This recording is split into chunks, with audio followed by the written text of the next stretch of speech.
ओम हनुम हनुम हनुमते नमः श्री रामाय नमः। ओम नमः सिंहाय नमः। ओम क्लीं क्लीं चीं ह्रीं क्लीं क्लीं ह्रीं।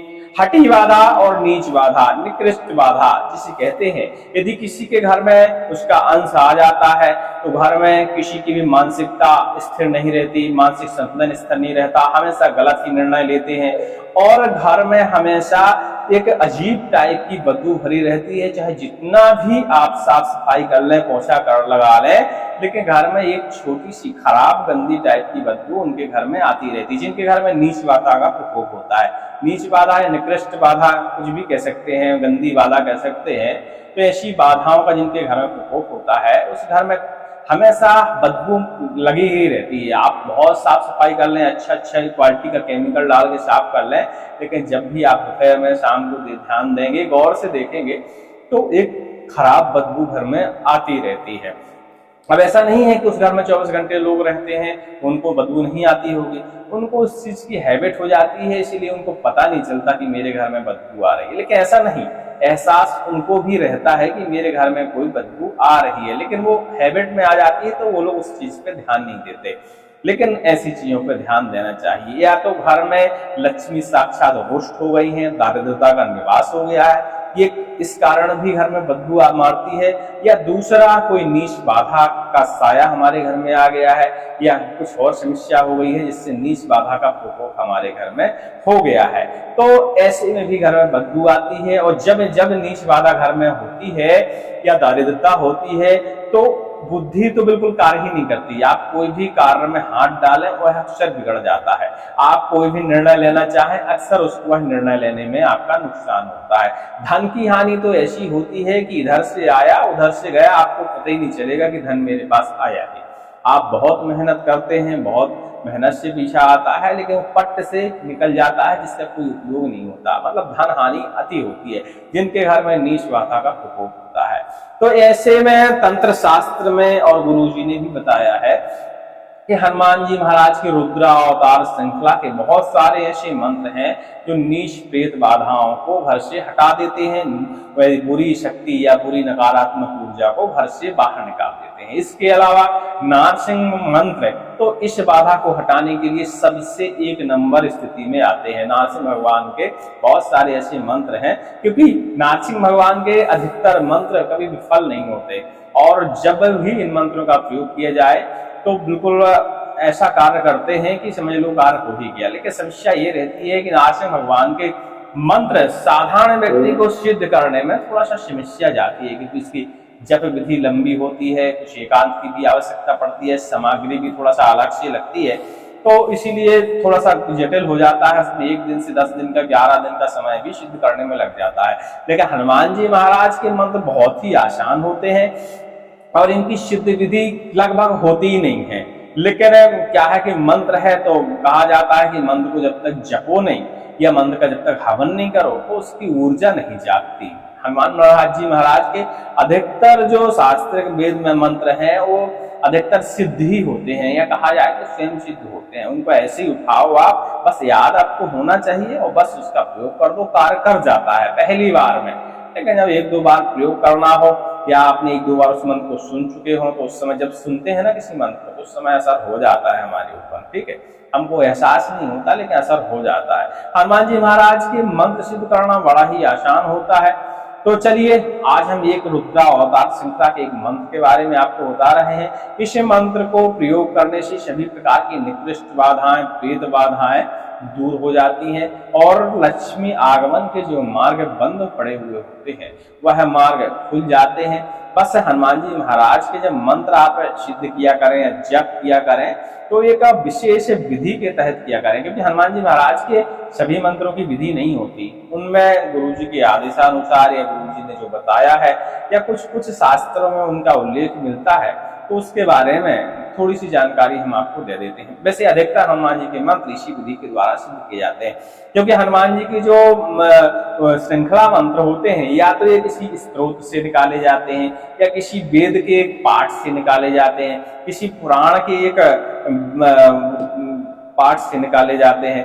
तो अक्सर इन मंत्रों को किसी पाठ या स्त्रोत से ही अलग करके अलग करके और आपके लिए ये लाए जाते हैं, क्योंकि पूरा पाठ करने में आपको समय लग सकता है और पूरा पाठ यदि आप सिद्ध करते हैं तो बहुत ज्यादा ही समय लग जाता है और उसका आप उतना लंबा जप नहीं कर सकते। लेकिन उससे एक छोटा सा मंत्र आप निकालें, मतलब कहने का कि एक पूरे पाठ का या पूरे स्त्रोत का एक छोटा सा सार आप बाहर निकाल लें, उस सार का प्रयोग करें तो काम पाठ से ही ज्यादा हो जाता है, क्योंकि फिर इसको आप जपेंगे तो इसकी शक्ति 4 गुना ज्यादा बढ़ जाती है। तो अक्सर जो भी मंत्र हनुमान जी के होते हैं, बीज मंत्र होते हैं, वो अक्सर किसी न किसी स्त्रोत से ही अलग किए जाते हैं और फिर उनको सिद्ध किया जाता है, फिर उनका प्रयोग किया जाता है और प्रयोग करने के बाद उसकी जानकारी आप लोगों तक पहुंचाई जाती है। ठीक है, तो उसी प्रकार यह भी मंत्र है, यह किसी स्त्रोत से अलग किया गया मंत्र है।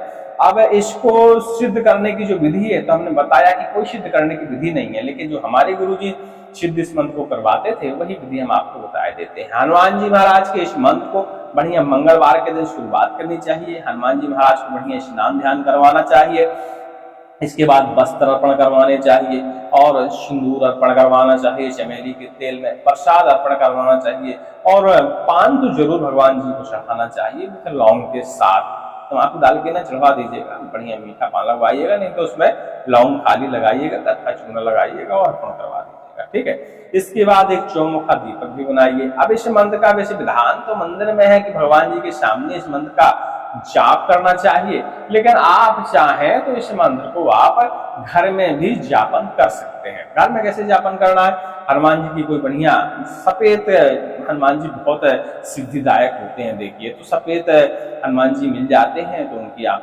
तस्वीर लग लीजिए, नहीं तो कोई भी हनुमान जी की तस्वीर, सभी हनुमान जी के ही स्वरूप है, जो भी स्वरूप आपको मिल जाए उस तस्वीर को घर में रखिए और बढ़िया स्नान ध्यान करवा के गंगा जल वगैरह थोड़ा सा छिड़क के, इत्र छिड़क के, माला पुष्पमाला अक्षत हल्दी ये सब चीजें अर्पण करने के बाद उनसे बढ़िया प्रार्थना करिए और इसके बाद इस मंत्र का जाप करिए चौमुखा दीपक जला के। कमल गट्टे की माला से आप जाप करेंगे तो अति फल की प्राप्ति होती है। अब बात ये आती है, कई लोगों के सवाल रहते हैं कि हमने मंत्र का जाप किया कुछ नहीं हुआ, मंत्र सिद्ध नहीं हुआ। यह मंत्र सिद्ध नहीं होते, सिद्ध आप होते हैं जब मंत्रों का जाप करते हैं। मंत्र सिर्फ मंत्र हैं, उनको एक सिद्ध लेखनी से लिखा जाता है, इसीलिए उन शब्दों में शक्ति होती है। अब मंत्र जब आप जाप करते हैं तो उस मंत्र की जो शक्ति है, ऊर्जा है, बनती है उस जाप से, उसका उस ऊर्जा को आपका शरीर ग्रहण करता है और आपके शरीर की स्वयं की ऊर्जा और उस मंत्र की दोनों ऊर्जा मिलकर एक विशेष ऊर्जा का निर्माण करती है जो नकारात्मक शक्तियों को दूर भगा देती है। ठीक है, बस इतना सा छोटा सा फार्मूला है। जब आपके शरीर में क्या है कि शरीर में 2 प्रकार की ऊर्जा होती है, नकारात्मक ऊर्जा भी होती है, सकारात्मक ऊर्जा होती है, और ये हमेशा ही जिंदगी भर रहती है। आपके अंदर यदि नकारात्मक ऊर्जा का बैलेंस बिगड़ जाता है, ज्यादा हो जाती है, तो शरीर बीमार हो जाता है और फिर वह नकारात्मक ऊर्जा प्रेत बाधाओं को अपनी तरफ आकर्षित करती है और फिर और भी समस्याएं बिगड़ती रहती हैं। अब जब हमारे शरीर की नकारात्मक ऊर्जा बढ़ जाती है तो तरह तरह की प्रेत बाधाएं बिना भेजे हमारे घर चली जाती हैं और फिर वो यहाँ अपना निवास बना लेती हैं, घर बना लेती हैं, इससे हमें लंबे समय तक परेशानियां होती रहती हैं। और ऐसी स्थिति में कई लोगों का मानना पता है क्या होता है कि किसी ने हमारे ऊपर प्रेत बाधा चलवा दी। हर किसी का दुश्मन इतना सक्षम नहीं होता है कि हर बार वो आपके ऊपर कोई प्रेत बाधा चलाए। प्रेत बाधा चलाने के लिए कुछ चाहिए होता है। जैसे एक बार किसी ने किसी के ऊपर तंत्र चला दिया तो उसके शरीर की आधी एनर्जी खत्म हो जाती है। इस बात का आपको ध्यान रखना चाहिए। और जिस मंत्र का उसने प्रयोग किया है उस मंत्र को दोबारा तैयार करने में, उसकी एनर्जी उसको वापस लाने में मुहूर्त का इंतजार करना पड़ेगा। जिस मुहूर्त में उस मंत्र को उसने सिद्ध किया होगा, सारी विधियां फिर से अपनानी पड़ेगी, सारी क्रियाएं फिर से करनी पड़ेगी, तब वह मंत्र उसका दोबारा कार्य करने लायक होगा। अक्सर मरण मूठ वाले मंत्रों में इसी प्रकार होता है। लेकिन कई लोगों का मानना है आज उसने हमारे ऊपर विद्या चलाई थी, हमने प्रयोग किया, मंत्र पढ़ा, ठीक हो गए, कल फिर उसने विद्या चला दी। तो इस कंफ्यूजन में बिल्कुल ना रहा करिए। जिस मंत्र का उसने प्रयोग किया है, यदि वो मंत्र उसका कार्य कर गया तो उसकी ऊर्जा 50 से ज्यादा % खत्म हो जाती है, फिर वो दोबारा मंत्र कार्य नहीं करता। उस मंत्र को उसको दोबारा कार्य करवाने के लिए फिर से उस मंत्र में शक्ति डालनी पड़ेगी, उसमें जप करना पड़ता है, समय लगता है। और सबसे बड़ी बात मुहूर्त की होती है, मुहूर्त भी उसे मिलना चाहिए। वे थोड़ी है कि उसको सिद्ध करने का मुहूर्त डेली 24 घंटे में पैदा ही हो रहा है, हर दिन उसके लिए मुहूर्त बन रहा है कि आज उसने चलाया, कल फिर चलाया, परसों फिर चलाया। तो कंफ्यूजन में ना रहा करिए, क्योंकि आजकल क्या है कि यूट्यूब में या इधर उधर बहुत सारे लोग मंत्र तंत्र के बारे में थोड़ा सा गलत धारणा फैला देते हैं, तो लोगों के मन भ्रमित हो जाते हैं। अब क्या होता है कि चलिए ठीक है, एक बार आपको ऊपर बाधा चला दी गई, सही बात है, अब आपने कुछ किया, झड़वाया, फुकराया, खुद कोई जाप कर लिया तो आप सही हो गए, ठीक है। लेकिन अब ये जरूरी थोड़ी कल फिर वो बाधा चलवा दी। हो सकता है कल आपके अंदर, क्योंकि अक्सर प्रेत बाधाएं झाड़ने के बाद शरीर में बीमारियां रुक रुक के आती रहती हैं कुछ दिनों तक। हो सकता है वो बीमारी आपके शरीर में फिर से आ गई हो, उसका इलाज करवा लिया करिए। हर बार ये नहीं होता कि हर बार कोई तंत्र विद्या आपके ऊपर चलाई गई आपके मारने के लिए। मारने के लिए तंत्र विद्या चलाना आसान कार्य नहीं होता है, उसमें शरीर की ऊर्जा भी क्षीण होती है, तप की ऊर्जा क्षीण होती है, जो भी आपके अंदर शक्ति है उसकी ऊर्जा भी 50% से ज्यादा क्षीण हो जाती है। और मरण वगैरह चलाने में, मरण चौकी वगैरह चलाने में आधा कष्ट चलाने वाले को झेलना पड़ता है। तो इस बात का ध्यान रखते हुए हमें निश्चित हो जाना चाहिए कि हनुमान जी महाराज कलयुग में हैं, प्रत्यक्ष रूप से हैं, और हमारी वो रक्षा करेंगे यदि हम सही विधि विधान से उनके मंत्र का जाप करते हैं, सही विधि विधान अपना लेते हैं। चलिए, विषय से थोड़ा सा हम भटक गए थे, तो हमने क्या बताया, बढ़िया हनुमान जी महाराज को अक्षत वगैरह सब चढ़ा के अपनी जो साधारण पूजा आपको आती है वह करिए, क्योंकि आप विधि पे जाएंगे तो मंत्र कभी सिद्ध नहीं हो पाता। क्योंकि जब कहते हैं कि जब लोगों को उपाय पता हो, विधि पता हो, तो फिर पूरी विधि ही करनी चाहिए।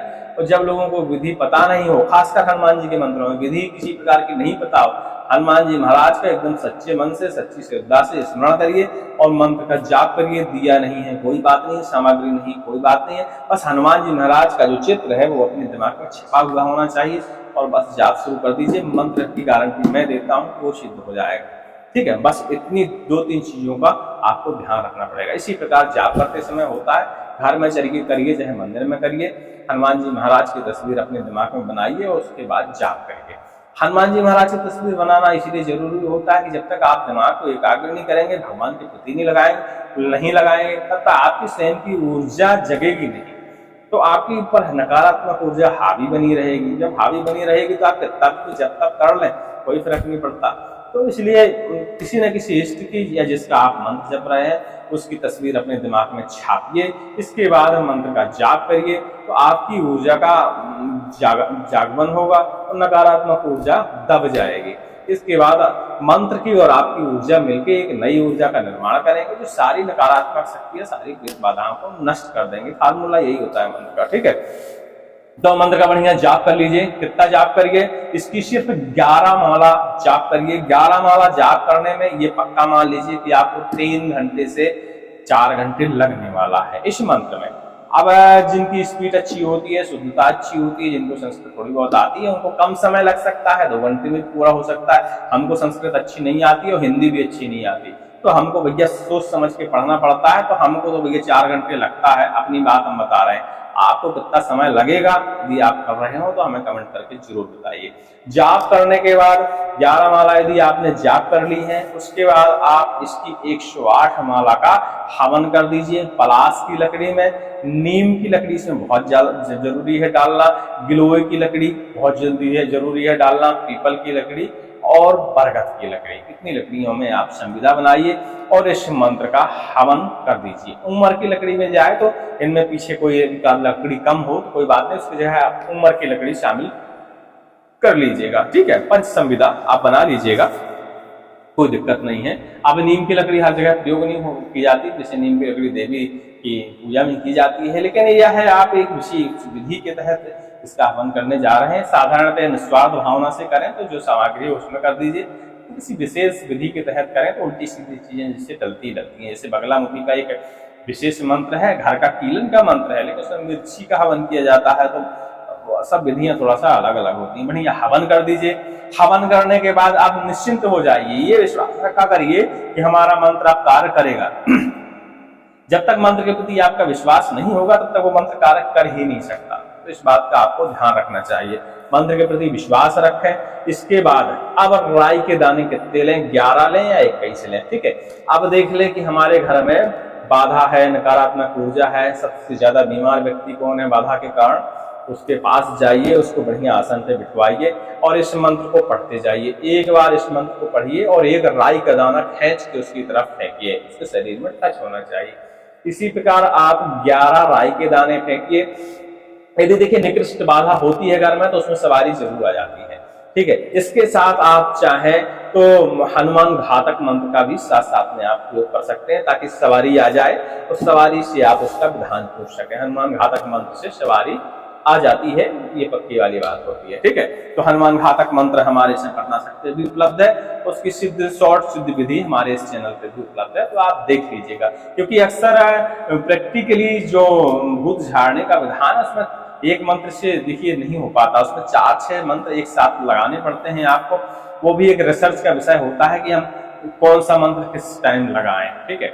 लेकिन जब आपको उनको पहली बार करना हो तो एक मंत्र पे पूर्ण विश्वास करके पूरी शक्ति उसी मंत्र में लगाए और उस मंत्र का प्रयोग करें तो बहुत जल्दी ही कार्य हो जाता है। वैसे अक्सर हमारे यहाँ कुछ मंत्र विशेष हैं, जैसे नारायण अस्त्र मंत्र हो गया, नारसिंह काट मंत्र हो गया, नारसिंह बंधक मंत्र हो गया, नारसिंह कीलन मंत्र हो गया, नारसिंह बंधन खोल मंत्र हो गया, हनुमान चिंतामणि मंत्र हो गया, हनुमान वज्र मंत्र हो गया, ठीक है। नारसिंह के बहुत सारे मंत्र हैं, करुआ अब्बा का मंत्र हो गया, मरही का मंत्र हो गया, मसानी मंत्र हो गया, ये सारे मंत्रों का, भैरव जी का भी मंत्र है, ये बहुत सारे मंत्र हैं जो एक श्रृंखला होती है इनकी।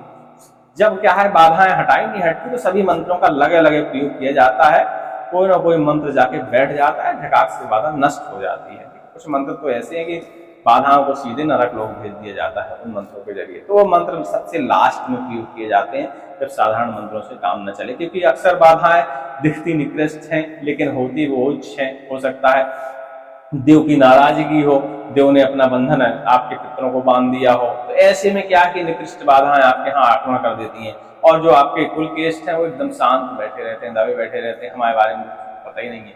तो निकृष्ट वेद बाधाएं करते रहो परेशान, तो ऐसी कई जगह समस्याएं हो जाती हैं। तो ऐसे में वो जो हमने लास्ट मंत्र आपको बताया वह प्रयोग नहीं किया जाता, इसमें हमारे कुलकेश और पितृ भी नरक चले जाते हैं उस मंत्र को पढ़ने में। तो उस मंत्र का सोच समझ के ही प्रयोग किया जाता है कि जब आप कहीं उपाय मिल ही नहीं रहा है तो उस समय पढ़ लिया जाता है कि जो होना होगा वो देखा जाएगा, बस हमारी बाधा नष्ट हो जाए, तो उस समय उस मंत्र का प्रयोग कर दिया जाता है। तो उसमें सभी जो बाधा यानी जो शत्रु का मतलब होता है जो आपको नुकसान पहुंचा रहा है, चाहे वो आप उसमें आपके घर के इष्ट भी हो सकते हैं, घर के आपके पितृ भी हो सकते हैं, बाहर की बाधाएं भी होती, सभी जाके सीधे नरक चली जाती हैं उसमें, ठीक है। मतलब सबका बिगड़ जाता है। वैसे भी उस मंत्र के पढ़ने से पहले एक बार ही पढ़ते हैं, तो यदि आपके खुद के घर के कुछ होंगे या पितृ होंगे तो वो सब आके बोलने लगते हैं भैया रुक जाओ, मेरा जीवन बर्बाद ना करो, इतने साल कुछ ही साल मेरे मुक्ति बचे हैं, बर्बाद कर दो। सब फिर जब डर लगता है तो सब बोलने लगते हैं। इस तरह इस मंत्र का प्रयोग है, ठीक है। राई के दाने आपने मारे, 21 तक मार दीजिए। यदि कुछ इशारा मिल रहा है तो अच्छी बात, नहीं मिल रहा है तो आप अपनी तरफ से नियम पूरा करिए। उसके बाद बाल काटिए, थोड़ा सा नाखून काटिए, एक नींबू लीजिए और नींबू में भी यही मंत्र पढ़िए और उन बाल और नाखून को उस नींबू के अंदर काट के रख दीजिए। अब ये प्रक्रिया आपकी पूरी हो गई। बाकी विधि वैसे हम बता चुके हैं लेकिन एक बार और बता देते हैं। हनुमान जी के मंत्र में लगभग एक ही जैसी विधि होती है। नींबू को बढ़िया रख दीजिए, एक कच्चा सूत मंगाइए, यही मंत्र पढ़ते हुए 7 बार सूत को लपेटिए और उस नींबू के ऊपर बांध दीजिए और बढ़िया उसमें 3 गांठें यही मंत्र पढ़ते हुए लगा दीजिए, मतलब नींबू को बढ़िया कायदे से बांध दीजिए। तो जो भी आपने बाधा सामने से उठाई है वो उसमें बंध जाती है। इसके बाद चाहें तो आप किसी कवच का उपयोग करके इनको कवच धारण करवा सकते हैं, जो भी रोगी व्यक्ति हो या स्वयं हो तो उस कवच का आप धारण करवा दीजिए, हनुमानी कवच धारण करवा दीजिए, नारसिंह कवच, बगलामुखी कवच, काली कवच, कोई भी कवच जो आपके पास उपलब्ध हो। यदि कवच उपलब्ध नहीं है तो आप कवच पढ़ के पानी भी पिलवा सकते हैं और कवच पढ़ते हुए एक बार आप हनुमान जी महाराज के कवच आपको बनाना है तो हनुमान जी महाराज का कवच एक बार पढ़िए और बढ़िया उसका 5 बार हनुमान जी महाराज का नाम से हवन करिए और उस जो हवन के बाद जो राख बचती है उसको बढ़िया ताबीज में डालिए और हनुमान जी महाराज का कोई भी बीज एक भोजपत्र पे लिखिए केसर की स्याही से, वो भी उस ताबीज के अंदर डालिए और पहना दीजिए, वो कवच का कार्य करेगा। फिर बाद में किसी से अच्छे से कवच बनवा लीजिएगा। और इसके बाद उस नींबू को उठाइए, जाके किसी चौराहे फेंक दीजिए, हनुमान जी के मंदिर के आसपास उसको यदि गड़ा देंगे तो अति उत्तम बात रहेगी। ठीक है, तो जो आपको करना हो वो कर दीजिएगा। इस तरह इस मंत्र का विधान है। और इस मंत्र का प्रयोग ऐसा देखा जाता है कि निकृष्ट से निकृष्ट बाधा, बड़ी से बड़ी बाधा, छोटी से छोटी बाधा सभी नष्ट हो जाती है। चलिए, उम्मीद करते हैं यह छोटी सी जानकारी आपके समझ में आ गई होगी और आप समझ गए होंगे हनुमान जी महाराज के किसी भी मंत्र को कैसे प्रयोग करना चाहिए, कैसे सिद्ध करना चाहिए। क्योंकि अक्सर हनुमान जी के जो शास्त्रिक मंत्र हैं, स्त्रोतों से निकाले गए मंत्र हैं, उनकी सबकी विधि लगभग ऐसी ही होती है। तो आप निसंकोच, क्योंकि उनका कोई विधि रचित नहीं है, तो उनकी आप अपने हिसाब से बस माला का ध्यान रखना है कि आपको 11 माला से कम नहीं जप करना है। इसके आप अधिकतम चाहे जितना करें, ठीक है।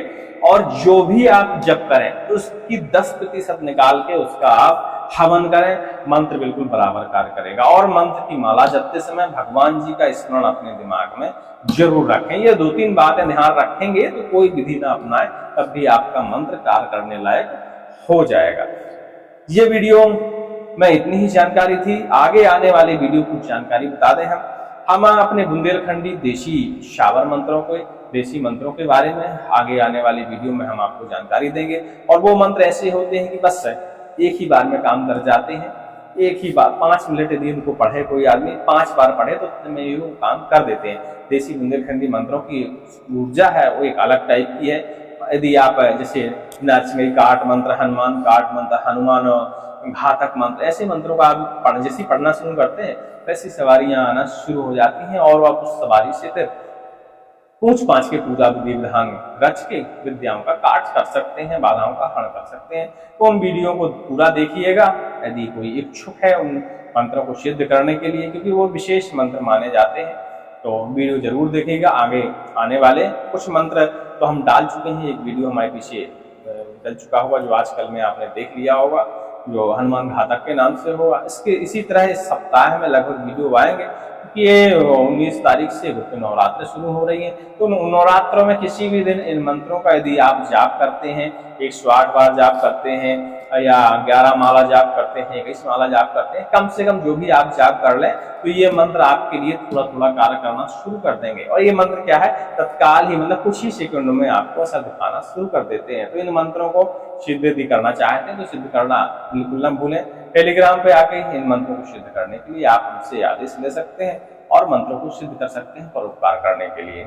ठीक है, इनकी कोई दक्षिणा शुल्क नहीं है। नहीं सोचें कि टेलीग्राम पे जाएंगे तो दक्षिणा लग जाएगी, कोई दक्षिणा नहीं लगती। उनकी आपकी स्वयं सेवित हैं और बस एक मर्यादा होती है कि इनका आपको आदेश लेना पड़ता है। तो भाई मुंह से हम बोल देंगे कि भैया मंत्र सिद्ध कर लो, ठीक है, तो मंत्र आपके लिए काम करने लगता है। सभी लोगों को जय श्री राम। किसी भी सवाल के लिए टेलीग्राम पे आप हमसे संपर्क कर सकते हैं। और नारसिंह कवच की मांग चल रही थी, वैसे लगभग सभी के नारसिंह कवच हमने पोस्ट करवा दिए हैं। किसी को और चाहिए तो टेलीग्राम पे हमको सूचित कर सकते हैं।